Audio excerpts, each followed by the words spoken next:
Good morning. This is Abhinav Mishra from the Couple Talks. जो joint statement आया है India और US का ट्रेड एग्रीमेंट को लेकर के, अगर इसको ऐसा देखा जाए तो जो स्टेटमेंट है, ये जॉइंट स्टेटमेंट है, ये एक फ्रेमवर्क है, या जो कॉन्ट्रैक्टिंग की दुनिया से हैं जो वो लोग समझेंगे, टर्म्स ऑफ रेफरेंस है। जो आगे चल कर के इंटरिम ट्रेड एग्रीमेंट बनेगी इंडिया और यूएस की, उसको उसका एक ब्रॉड फ्रेमवर्क तैयार किया गया है कि ये मूल रूप से मेन पॉइंट्स हैं। इनके बेसिस पे हमें आगे चल के इंटरिम ट्रेड एग्रीमेंट पे काम करना है। फ्री ट्रेड एग्रीमेंट या बायलैटरल ट्रेड एग्रीमेंट, उसको तो अभी भूल जाओ, वो तो बहुत आगे की बात है, उसके ऊपर कोई अभी बातचीत नहीं हो रही है। अच्छा, जो ये जॉइंट स्टेटमेंट है, उसके मेन पॉइंट्स जो हैं, जो हमारे देश में जो मेन कंसर्न था एग्रीकल्चरल सेक्टर को लेकर के, कि हमारा सेक्टर ओपन हो जाएगा, डेयरी के फार्मर्स हमारे क्या करेंगे, हमारे राइस और वीट और इन सब चीज़ों के फार्मर्स जो हैं, और सी फूड के जो फार्मर्स हमारे हैं, वो लोग कहाँ जाएंगे, उस इंडस्ट्री पे कितना इफ़ेक्ट पड़ेगा। बट इसको ध्यान में रखते हुए हमें ये सोचना पड़ेगा कि ये बहुत अच्छा काम हुआ है कि हमारे जो क्रिटिकल सेक्टर है, एग्रीकल्चर के क्रिटिकल एरियाज़ हैं, उनको बिल्कुल भी ओपन नहीं किया गया है, वो एकदम सेफ़ हैं।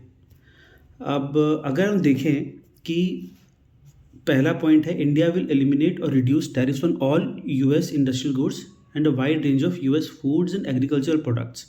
अभी एग्रीकल्चरल प्रोडक्ट्स कौन से हैं? इसमें है dried distilleries grain, which is basically corn, which is use for either ethanol और animal feed. Red sorghum, again for animal feed. Tree nuts, जो कि वैसे भी आते थे, आलमंड्स आते हैं कैलिफोर्निया के, पिस्टैशियोज आते हैं।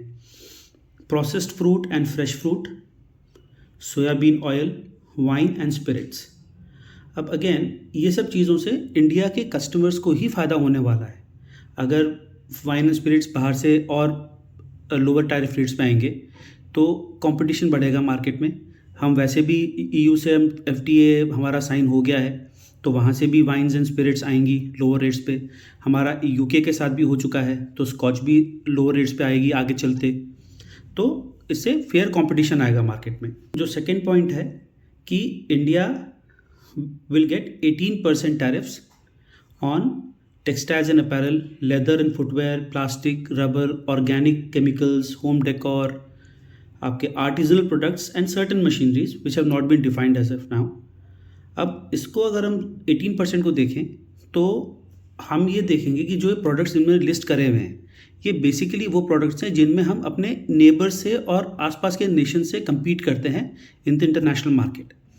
और दूसरी पॉइंट को देखें, अगर हम अपने टैरिफ को देखें विच इज़ 18%, तो यहाँ पर भी हमको एक एडवांटेज मिला है, जिस पे कि किसी देश के ऊपर हमें 1% का एडवांटेज है, किसी देश के ऊपर हमें 2% तक का एडवांटेज है। And considering economies of scale, India इतना बड़ा देश है, आगे चल करके ज़्यादा मैन्युफैक्चरर्स इसमें आएंगे, और कई इंडस्ट्रीज़ में तो ऑलरेडी वेल इस्टेब्लिश मैन्युफैक्चरर्स हैं, तो इकोनॉमीज ऑफ स्केल हमको काफ़ी ज़्यादा सपोर्ट करेंगी to sell goods in the US market at much lower rates. आगे चल कर के जब इंटरिम अग्रीमेंट साइन होगी तो उसमें ये 18% जो टैरिफ है, they will also be reduced much further. वो भी रेसिप्रोकल होंगे। हो सकता है टैरिफ्स पूरी तरह हटा दिए जाएं, या जो भी इंटरिम अग्रीमेंट में फाइनली दोनों कंट्रीज़ के बीच में डिसाइड होता है। बट इतना है कि ये जो जिन चीज़ों पे अभी 18% टैरिफ है, इंटरिम एग्रीमेंट में प्रोविज़न है कि उस पर और लोअर टैरिफ्स या बिल्कुल भी टैरिफ्स ख़त्म कर दिए जाएंगे यूएस की तरफ से। अच्छा, कुछ चीज़ों पे टैरिफ जो बिल्कुल हटा दिया गया है, उसमें एक बहुत मेजर आइटम है एयरक्राफ्ट पार्ट्स, जो कि इंडिया में बनते हैं। अब ध्यान में रखने वाली बात यह है कि यूएस की जो बोइंग कंपनी है, वो हर साल around $1 billion worth of aircraft parts India से इंपोर्ट करती है। तो जाहिर सी बात है ये यूएस के फेवर में है कि अगर वो टैरिफ हटा दिए जाते हैं, और अगेन हमारी इंडस्ट्री को भी बूस्ट मिलेगा कि इस पर टैरिफ बिल्कुल भी नहीं होगा, तो यूएस के जो मैन्युफैक्चरर्स हैं, बोइंग हैं और भी कंपनीज़ हैं, they will prefer to come to India for these parts. इसमें एक पॉइंट और है, which is India will receive negotiated outcomes with respect to generic pharmaceuticals and ingredients. इसका मोटा मोटा मतलब यह है कि आगे चलते हुए इसमें इंडिया को यूएस स्पेशल कंसेशंस देगा, जिसका मतलब ये है कि हमारे जेनेरिक फार्मास्यूटिकल्स और हमारे फार्मास्यूटिकल प्रोडक्ट्स एंड इंग्रेडिएंट्स जो हम वहाँ पे भेजते हैं, एक्सपोर्ट करते हैं, उनको बेटर रेट्स मिलेंगे वहाँ के इंपोर्टर्स को, which again helps India in the long run. Final point जो कि इस ट्रेड एग्रीमेंट में है, जिसके बारे में सब लोग बात कर रहे थे कि $500 billion worth of US energy products and aircraft parts and technology products and coal, cooking coal जो हमें इंपोर्ट करना है, उसका एक टाइमलाइन डिफाइन हो चुका है।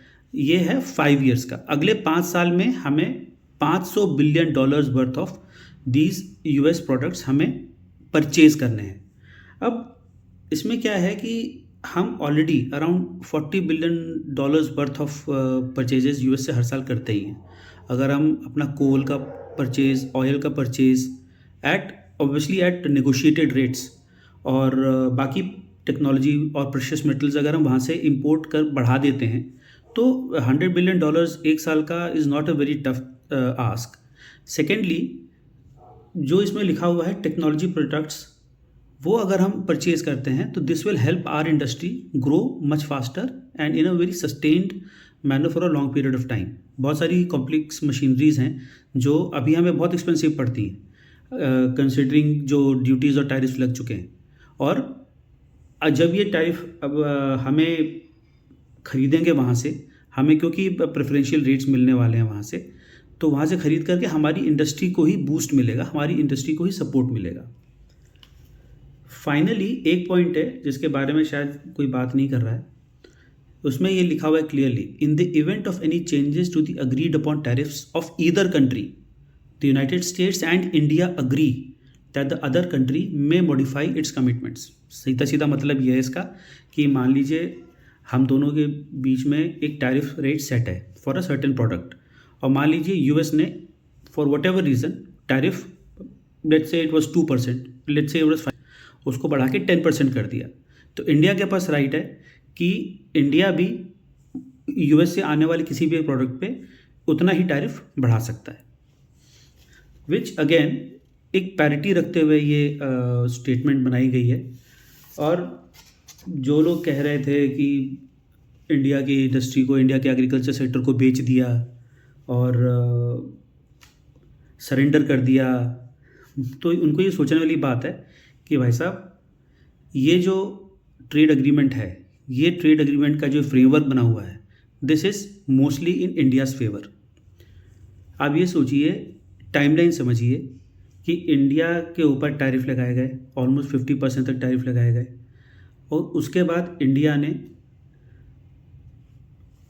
आपकी जीसीसी कंट्री से तो बात चल रही है, यूके के साथ एफटीए साइन हो गया, ऑस्ट्रेलिया के साथ हो गया, न्यूजीलैंड के साथ हो गया, आपके ईयू के साथ ट्रेड डील पे अभी फॉर्मल सिग्नेचर के अलावा बाकी सब चीज़ें हो चुकी हैं। तो ट्रंप एडमिनिस्ट्रेशन को लगा होगा कि अगर उन्होंने अभी इस पे आगे नहीं बढ़े, काम आगे नहीं किया, तो प्रॉब्लम हो जाएगी और they might lose first movers advantage. जो उनका एक्सेस है वो अगर उनको लेट में मिला, चलिए वो अभी नहीं करते, आगे चल के कर लेते, बट अगर उनको लेट मिलता तो तब तक जो बाकी देशों से आए हुए, बाकी लार्ज इकोनॉमी से आए हुए एक्सपोर्टर्स हैं, वो मार्केट पकड़ लेते, तो यूएस के लिए मुश्किल हो जाता।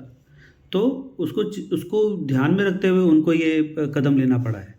और ये जो फ्रेमवर्क है, ये फ्रेमवर्क अभी का नहीं है, ये फ्रेमवर्क एटलीस्ट 4 से 5 महीने पुराना है।